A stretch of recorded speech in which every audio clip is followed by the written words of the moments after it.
রাহুলের সেটা ফেটে গেছিল, বমি করে ফেলছিল। তুমি বেশি বকো না। হ্যাঁ বল। বেশি বকো না তো।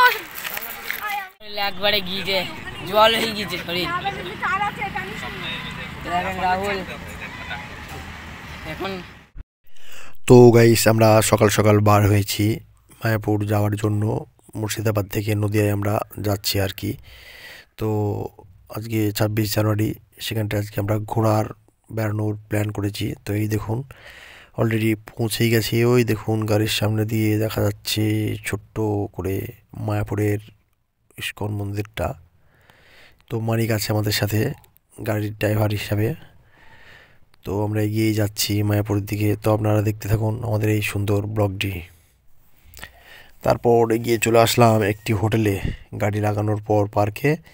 তো এখানে লুচি ঘুগনি খাচ্ছি 30 টাকায় 4টে লুচি, 1 প্লেট ঘুগনি, এতে আমাদের পেট ভরে গেল। তারপর এদিকে দেখি কি ভিড়, তো অসংখ্য ভিড় জমেছে আজকে 26 জানুয়ারি উপলক্ষে। তারপর আমরা আবার এগিয়ে আসবো হোটেলের দিকে। অভিজিৎ কি খাচ্ছে, অভিজিৎ বলছে আর একটু তরকারি হলে ভালো হতো। তো তরকারি দিচ্ছে আর কি, মানে ঘুগনির তরকারি দোকানদার। এদিকে রয়েছে রিক বেবি, আর এদিকে রাহুল বেবি রয়েছিল। এদিকে মিষ্টও খাওয়া হয়ে গেছে, হাত ধুয়েছে ওদিকে রাহুল। তারপর আসলাম 50 টাকা টিকিট করে মাথা পিছু। এই দেখো সেই ইস্কন মন্দিরের মাথাটাই দেখে নাও, ভেতরে এই কনস্ট্রাকশন দেখতে।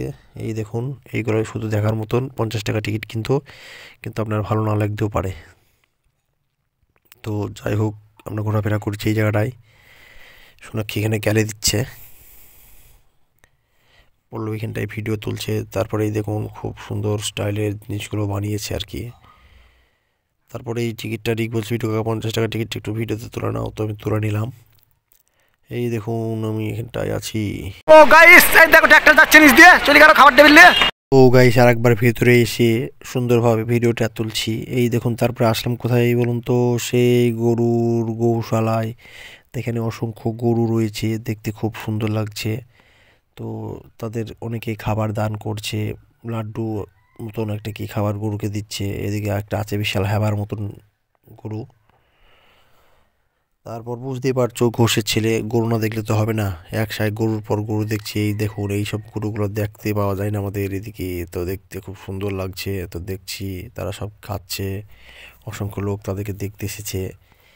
তারপরে আবার চলে আসলাম সেই ঝর্ণাটার কাছে মায়াপুরের। এখানটায় সব দাঁড়িয়ে রয়েছে, মিষ্টি এখানে আইসক্রিম কাটছে, অভিজিৎ রয়েছে, আরও আমাদের গাইসগুলো রয়েছে। তারপরে এগিয়ে চলে আসছি হেঁটে হেঁটে হেঁটে হেঁটে হেঁটে হেঁটে হেঁটে হেঁটে হেঁটে হেঁটে হেঁটে হেঁটে একটা ইংরেজ দেখবো বলে। তো গাইস তখনও ইংরেজ ব্রিটিশ দেখতে পাইনি, তো তোমাদেরকে দেখাচ্ছি আর কি। এই পেছনটা মন্দিরের, আর এইদিকে রয়েছে লাইন দিয়ে মোতার জন্য রিক বেবি রাহুল বেবি। আবার চলে আসলাম গৌশালায় গরু দেখতে, একসাথে গরু দেখছি আর কি। তো এইদিকে দেখুন কত ভিড় জমেছে আজকে 26 জানুয়ারি উপলক্ষে। এক একজনা দেখছে বাইরে থেকে এসেছে, হিন্দুস্তানি, হয়তো বিহার থেকে। তারা কিছু বুঝতে পারছে না আমাদের ভাষা। আমরা এদিক থেকে একবার ওদিকে, ওদিক থেকে একবার এদিকে। এখানে একটা সিংওয়ালা বড় গরু রয়েছে, সেটাকে দেখছি আর কি। তাই এইদিকে দেখুন হাইবাটা, এটাকে দেখতে যা লাগছে না, দারুণ লাগছে। তো অসংখ্য গরু দেখছি। এদিকে রিক বেবি গেল গরুগুলো দেখার জন্য, বললাম একটা তোকে কিনে দেবো পুষি, সেই টাকা মুখে হাত বোলাচ্ছে। ওটা ফানি করছে রাহুল, ওই রাশি বেবি বালে হলো ভয়ে। তারপর আবার একটু এগিয়ে যায় ওদিক পানে, দেখি রাহুল বেবি কী করছে। তো এরা সব গরুগুলো দেখার জন্য একদম পাগল হয়ে উঠেছিল। আর এদিকে অভিজিৎটা দাঁড়িয়েছিল ফটো তোলার জন্য। এখানে আমি একটু গরুর সাথে সেলফি নিয়ে নিলাম, বৌদিকে নিয়ে, গায়ে হাত দিয়ে গরুটার। ওই রাহুল বেবি তার মাথায় হাত বোলাচ্ছে। তারপরে এই দেখুন কত গরু কত গরু। তারপরে গৌশালার গেটের মুখটা দেখাই আপনাদেরকে। এই দেখুন গেটের মুখটা।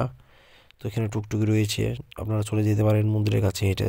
তো আমরা গাড়িতে করে আমি হেঁটেই গিয়েছিলাম। তারপর ফুলের বাগান সাইডে সব সাজানো রয়েছে। অভিজিৎ থেকে হেঁটে হেঁটে আসছে, সাথে আমাদের গাইসগুলো রয়েছে।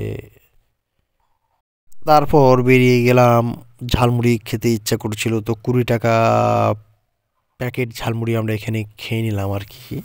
তো 9 প্যাকেট ঝালমুড়ি নেব, আমরা এখানে দাঁড়িয়ে আছি। লোকটা মাখিয়েছিল 8 প্যাকেট দিয়ে, বললাম 9 প্যাকেট দিয়েছি। বললাম তুমি আমাকে চেনো, সেটা ফাটিয়ে দেবো বাঞ্চোত। তারপরে সে বললো ঠিক আছে সরি দাদা। তারপর সেইটা নিয়ে আমরা হেঁটে চলে আসলাম গাড়ির উদ্দেশ্যে। তারপরে এই দেখুন গাড়িতে চেপে এবার রওনা দিচ্ছি পূর্ব বর্ধমানের দিকে। তো গুড বাই, ভালো থাকবেন।